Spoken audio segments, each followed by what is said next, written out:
In today's video, we're going to be making a really popular quilt that uses only two fabrics.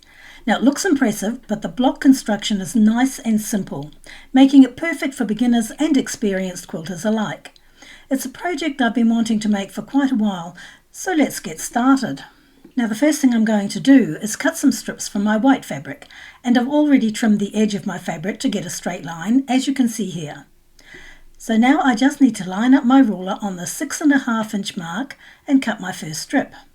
And then I'm going to repeat that process 5 more times, so I end up with 6 identical strips. Now I'm going to do exactly the same thing with my purple fabric, so I will cut 6 strips that measure 6.5 inches by the width of the fabric. So at this point I have 6 strips of white and 6 strips of purple fabric. Now before we go any further, I'd like to thank National Quilters Circle, the sponsor of today's video. Now National Quilters Circle is an online quilting community offering detailed video tutorials, patterns and practical tips to help you expand your skills. They cover everything from piecing techniques to quilting and finishing, and the lessons are easy to follow whether you're a beginner or you've got years of experience. Now I've been looking at baby quilt ideas since I'm about to become a great-grandmother for the 8th time, and I've found some really lovely inspiration there. And one project I really like is the soft flannel baby quilt with layered raw edge applique. Now it has such a cozy textured look and it just feels perfect for snuggling. The class walks you through everything step by step, from cutting the squares and stacking them for that dimensional effect, to securing the applique and choosing the right thread and stitch settings. Although I might keep this one for when the baby is a little older, because it feels like the kind of quilt that would quickly become a well-loved favourite. I also love this film strip quilt project that teaches you how to print photos onto fabric and sew them together with black strips for that classic film look. That's such a beautiful way to turn baby photos into a keepsake, wall hanging or even a larger quilt. So if you'd like to join National Quilters Circle, then the first 1,000 people watching this video to use the link in my description will get a full year of premium membership to the National Quilters Circle for only $1.49. And now let's get back to the tutorial. Now I'm going to take one of the purple strips and trim off the selvage edge so that I have a nice straight edge to work with. And then I'll flip it around to get it at the right angle for me to cut, and line up my ruler on the 6.5 inch mark and make my first cut. Now that gives me a square of fabric that measures 6.5 inches by 6.5 inches. Now I'll just continue like that all the way down the strip, and I'll end up with 6 squares in total. And I'll go ahead and repeat that with the remaining strips, cutting each into 6.5 inch squares. Now once that's done, I'll end up with 36 squares, and I'm going to set them aside for the moment. You can see here that from each strip we get a bit of leftover fabric. Now keep these offcuts for the moment, as you may be able to use them in the next step. So now I'm going to take my white fabric and I'm going to repeat the process. So I will cut 6 strips that measure 6.5 inches, and then I'll go ahead and subcut them at the 6.5 inch mark. So at this point I have 36 white squares and 36 purple squares. So I'll just set these aside for the moment and grab my white fabric again, and I'm going to cut some more strips, but this time they'll measure 4 inches wide, and although we actually need 15 strips cut, for now I'm going to only cut 14. Now the reason I'm doing this is for the last strip we only need to cut 4 squares, and I'm hoping that those offcuts that we left in the previous step will do the job. And if you're wondering about what the blue tape is all about, it's just a way of easily lining up the ruler quickly. I'm putting mine just short of the 4 inch mark. And now I can line it up quickly without having to hunt for the measurement every time. So my white strips are cut, and I went ahead and I did the same with my purple fabric, so I have 14 strips of each. Now I'm going to take each of these strips and subcut them into 4 inch squares. So I'll line up my ruler on the 4 inch mark and cut, and I'll continue like that all the way down the strip. If you want to speed this up, you could also stack the strips so that you can cut multiple squares in one go. Now you should get 10 squares from each strip, so I have 140 squares of each colour, although we need 144 squares of each. So now I'm just going to take my offcuts and see if I can get the 4 squares from them. And for the purple fabric, I was able to do that. They were wide enough for me to trim back to 4 inches by 4 inches. However, I wasn't so lucky with the white fabric. They just weren't wide enough, so I had to go ahead and cut another strip of fabric and subcut it to get my 4 extra pieces. Either way, as long as you have 144 squares of each fabric, you are good to go on to the next step. Now I'll just set aside the purple squares and focus on the white ones. And I'm going to flip over the stacks so that they are all the wrong side facing up. And what I'm going to do is take one of them and line up my ruler diagonally along the square and draw a line. And just remember that you are drawing the line on the wrong side of the fabric. Now I'm using a friction pen which fades when you press it with an iron, but you can use whatever fabric pen or pencil suits you. Now I'm only drawing the line on the white fabric because it's easier to see the line.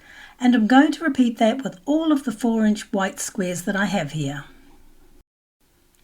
As you can see here, I have completed that step, so now we're ready to start sewing. So I'll start by taking a purple square and placing a white square on top, so I have the right sides facing each other. Now you can pop in a couple of pins to stop things from moving around. I started to do this but ended up not pinning because of the quantity that I had to get through. And now I'm going to go ahead and sew on either side of the line with a 1/4 inch seam, and I'll repeat that with all of these squares.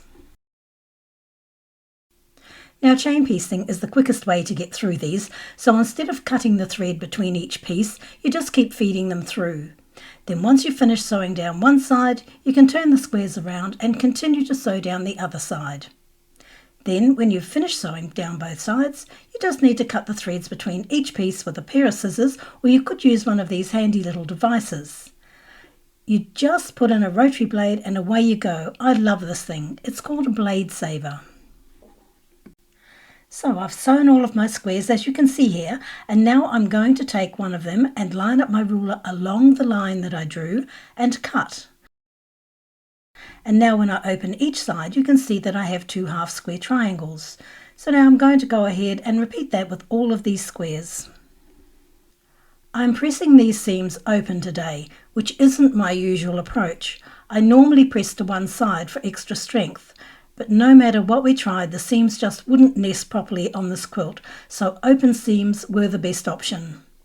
Now, because it was new territory for me, I looked into it and found a helpful tip from Mary B at Joyful and Merry Quilting, and I'll put a link to her website in the description field below. She fills an acrylic paint pen with Mary Ellen's Best Press and runs it along the seam before pressing it.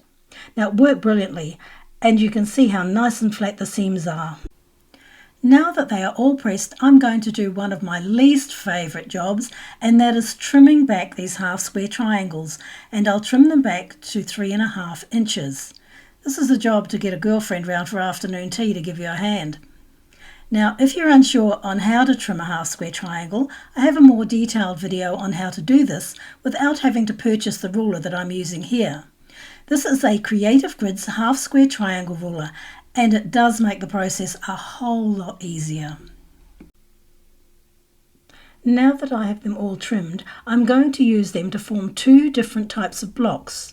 So just grab 8 of the half square triangles and arrange them like so, with the purple fabric all facing in the same direction. Then for this first block, rotate the first half square triangle 2 times until it looks like this.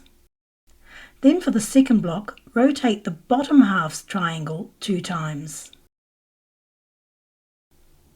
And I'll sew them together by taking the top 2 pieces of each block and sew along the edge with a 1/4 inch seam, and I'll do the same with the bottom 2 pieces. And once sewn, I'll go ahead and sew the top piece to the bottom piece to complete each block. Now, as you can see, I have repeated that step with the remaining half square triangles, and I have 36 of each type. Okay, so at this point I have my half square triangle blocks, which I will label A and B, and my purple and white squares that I cut right back at the beginning of this video. And now we're ready to form the main block for this quilt. So for each block I will need one A block, then a purple block next to it, and then for the bottom row I'll need a B block and a white square next to it. Now I'm going to sew this up, and I will start with the 2 top pieces and sew those together, and then the bottom 2. And once that is done, I'll sew the pieces together to form the block. And I went ahead and repeated that with all of the pieces I had here, so all of my blocks are complete. And now I'm going to take 4 of them and lay them out like so, and then I'm just going to turn these around until they form a star in the middle. You don't want to have 2 colours right next to each other, so just keep turning the block until you see alternating colours forming the star. So purple, white, and so on. So now I'm going to go ahead and sew this block together, and I'll sew the top 2 pieces together and then the bottom 2, and then I'll sew the 2 pieces together to form the block. And I'll go ahead and do that with all of the remaining pieces I have here. By the time you've sewn them all, you should have 9 big star blocks. Now I'm going to go ahead and lay these out on my design floor, and I'll sew them together into rows first, and then complete the quilt top by sewing the rows together. And there you go, our quilt top is done, and I love it. The Hunter's Star quilt has been one I've been wanting to make for years, and I'm so glad I did. Now you could easily add some borders to this if you wanted to make it bigger, or you could even create more blocks, which is what I'm thinking of doing. So thank you for watching, and don't forget that you can get the full written instructions on our website at alandacraft.com, and there'll be a link in the description field below.